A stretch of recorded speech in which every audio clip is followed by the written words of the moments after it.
Hello students, welcome to Study Live, and today we are starting with your very first chapter of CA Foundation Economics, that is Introduction to Business Economics. तो ये chapter दो units में divided है, unit 1 and unit 2। Unit 1 में आपको समझना है कि what is business economics. Unit 1 आपको पूरा अंडरस्टैंडिंग देगा कि बिजनेस इकोनॉमिक्स एग्जैक्टली होता क्या है, और एक बार आपको पता चल गया कि व्हाट इज़ बिजनेस इकोनॉमिक्स, उसके बाद हम लोग डील करेंगे with some basic economic problems in unit 2। Now what are these basic economic problems? These are what to produce, then for whom to produce,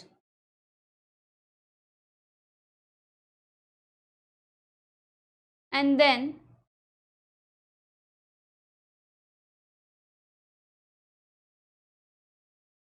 how to produce। तो एक बार हमने first unit में समझ लिया कि व्हाट इज़ बिजनेस इकोनॉमिक्स, उसके बाद हम लोग ये तीन बेसिक बिजनेस इकोनॉमिक प्रॉब्लम्स के साथ डील करेंगे। तो let's start with your very first unit, that is introduction to business economics. Now let us start with your very first unit of your first chapter, that is introduction. अभी ये units 4 parts में divided हैं। तो सबसे पहले ये unit में हम लोग समझेंगे कि what is business economics. We will understand what is business economics. अभी बिजनेस इकोनॉमिक्स को समझने से पहले हमें सबसे पहले समझना है कि what is economics. First we will understand what is economics.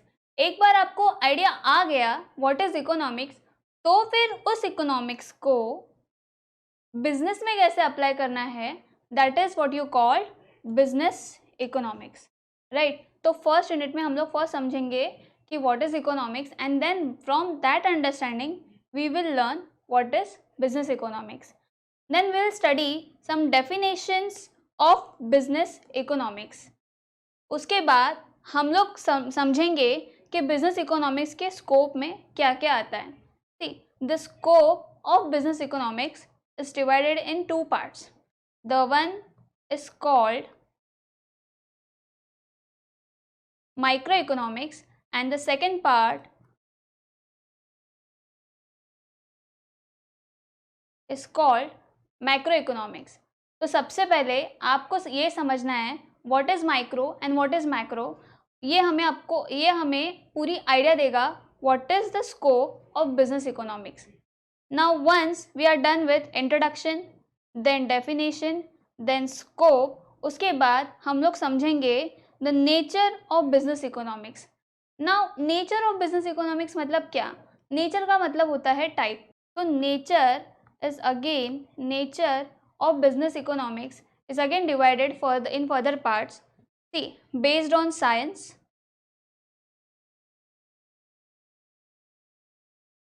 then based on art, then जो हमने स्कोप में समझा micro macro, then based on scope, based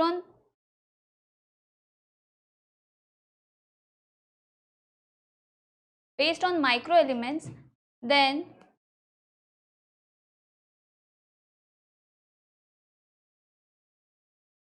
based on macro elements. उसके बाद there are other 2 concepts called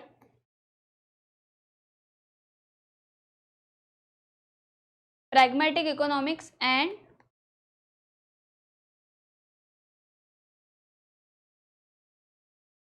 normative economics।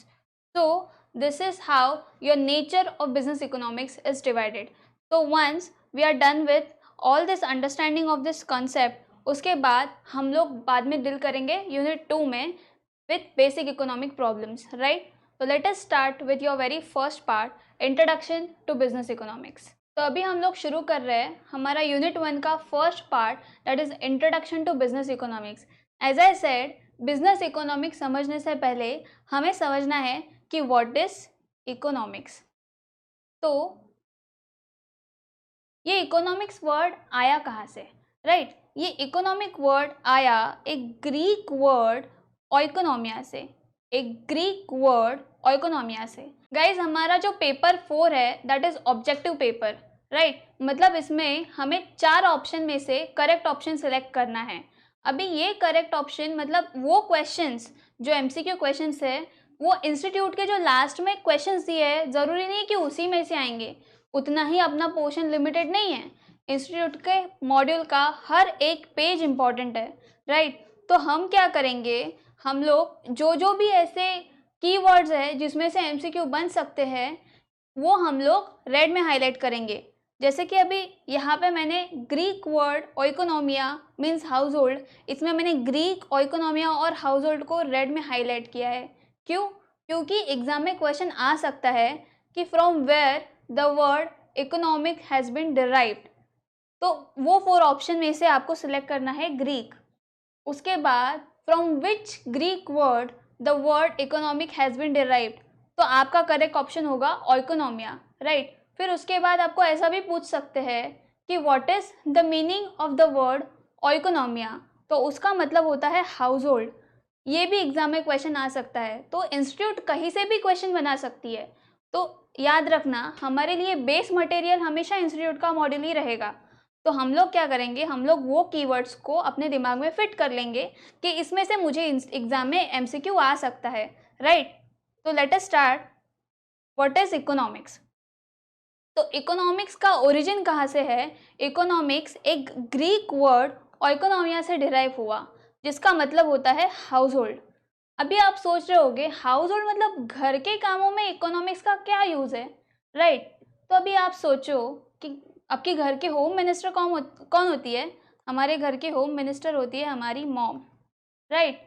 तो एक time मतलब एक बार मंथ एंड हो गया, डैड ने सैलरी ला के मॉम को दी, फिर मॉम क्या करेगी, मॉम वो सैलरी को कहाँ पे कैसे यूज़ करना है वो सोचेगी। फॉर एग्जांपल ग्रोसरीज हो गई, और उसके बाद हो गया लाइट बिल हो गया, फिर सोसाइटी मेंटेनेंस हो गया, फिर ट्यूशन की फ़ीस हो गई, ऐसे बहुत सारे हाउस होल्ड खर्चे हैं। तो वो खर्चे कैसे फुलफ़िल करने हैं, उनको उनका पेमेंट कैसे करना है, ये कौन देखती है? हमारी मॉम देखती है। तो ये जो वर्ड ग्रीक वर्ड इकोनॉमिया, इसका मतलब क्या है? Household. तो अभी जब आप ये कॉन्सेप्ट समझोगे ना, तो please go to your mom and tell her thanks कि माँ आपकी वजह से हमारे इकोनॉमिस्ट को ये वर्ड मिला, राइट। तो हमारी इकोनॉमिक्स की शुरुआत हमारे घर से ही हो रही है। तो इसके लिए आपको कहीं और जाना नहीं है, माँ को बस पूछो कि माँ आप कैसे मैनेज करते हो, तो माँ आपको बता देगी कि ये फंड आप कैसे मतलब वो कैसे मैनेज कर रही है। तो उससे आपको एक आइडिया आ जाएगा कि इकोनॉमिक्स हमें क्या बताता है, right. Till 19th century economics को कहा जाता था पॉलिटिकल इकोनॉमी। 19th सेंचुरी तक इकोनॉमिक्स को क्या कहा जाता था? इकोनॉमिक्स को कहा जाता था पॉलिटिकल इकोनॉमी। उसके बाद एडम स्मिथ, जिन्हें फादर ऑफ मॉडर्न इकोनॉमिक्स कहा जाता है, इन्हें क्या कहा जाता है? Father of modern economics. Adam Smith, इन्होंने 1776 में एक बुक लिखी थी जिसका नाम था an inquiry into the nature and causes of the wealth of the nations. भी देखो कितना बड़ा नाम है। तो इसको अंडरस्टैंड करने के लिए क्या करते हैं, ये नाम को ब्रेक करते हैं और इसका हर एक पार्ट समझते हैं। नाम क्या है? An inquiry, right.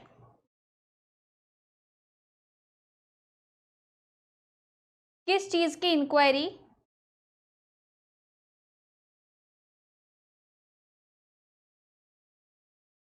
Nature and causes की इंक्वायरी। किस चीज़ के नेचर एंड कॉजेस ऑफ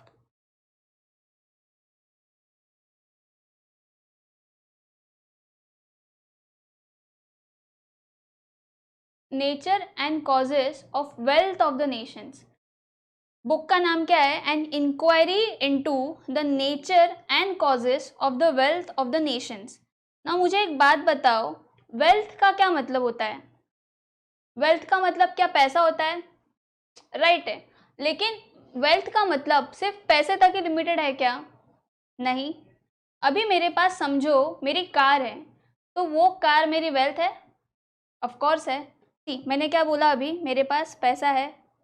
मैंने अभी बोला मेरे पास पैसा है। उसके बाद मैंने बोला मेरे पास कार है।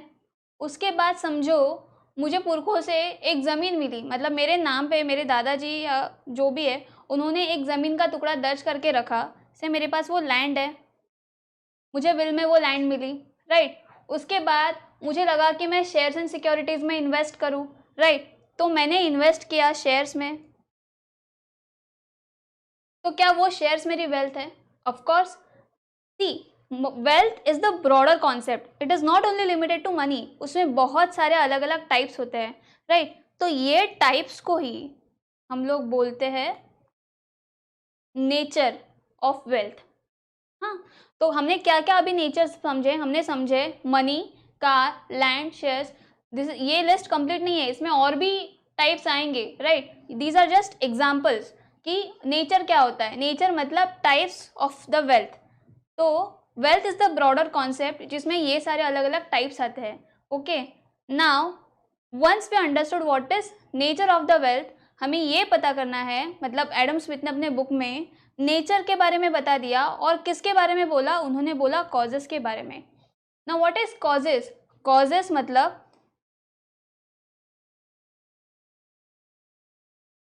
मतलब सोर्सेस ऑफ द वेल्थ। मतलब ये तो आपको पता चल गया कि ये आपकी वेल्थ है, लेकिन ये वेल्थ कहाँ से आई आपके पास? मतलब सोर्स ऑफ इनकम जिसको हम लोग बोलते हैं ना, दैट इज योर कॉजेस। अभी जैसे आप ट्रेन में ट्रैवल करते हो तो आप सुनते हो, मतलब अनाउंसमेंट होता है, रेलवे आपकी संपत्ति है।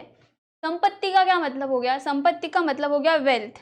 यहाँ पे नेचर क्या हो गया? मेरा नेचर हो गया railways. Railways is a nature, ये मतलब ये मेरे वेल्थ का एक टाइप हो गया। और उसके कॉजेस मतलब वो कहाँ से अर्न हुई?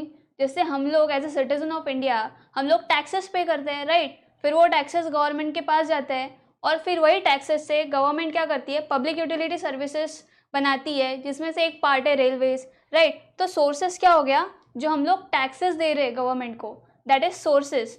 और टाइप क्या हो गई यहाँ पे मेरे इस एग्जाम्पल में? रेलवेज।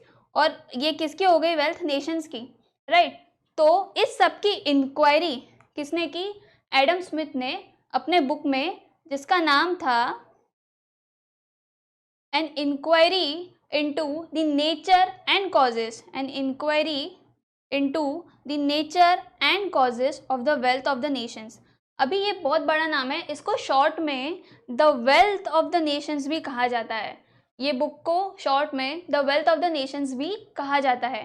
तो till now what we understood the word economics is derived from the Greek word called ओइकोनॉमिया, जिसका क्या मतलब होता है? House hold. 19th सेंचुरी तक इकोनॉमिक्स को क्या कहा जाता था? Political economy. उसके बाद इन 1776 एडम स्मिथ, जिन्हें फादर ऑफ मॉडर्न इकोनॉमिक्स कहा जाता है, please remember this name, Adam Smith, जिन्हें क्या कहा जाता है? Father of modern economics. उन्होंने क्या लिखी? उन्होंने एक बुक लिखी जो first modern work of economics था। मतलब इसके पहले किसी ने इकोनॉमिक्स के ऊपर कोई काम नहीं किया था, मतलब कोई अपने पास ऐसा एविडेंस नहीं है। लेकिन एडम स्मिथ ने 1776 में एक फर्स्ट बुक लिखी जिसका नाम था an inquiry into the nature and causes of the wealth of the nations, जिसको शॉर्ट में क्या बोला जाता है? The wealth of the nations, right. So students, this was the origin of the word economics and the first modern work of the economics. Thank you so much students. Keep watching.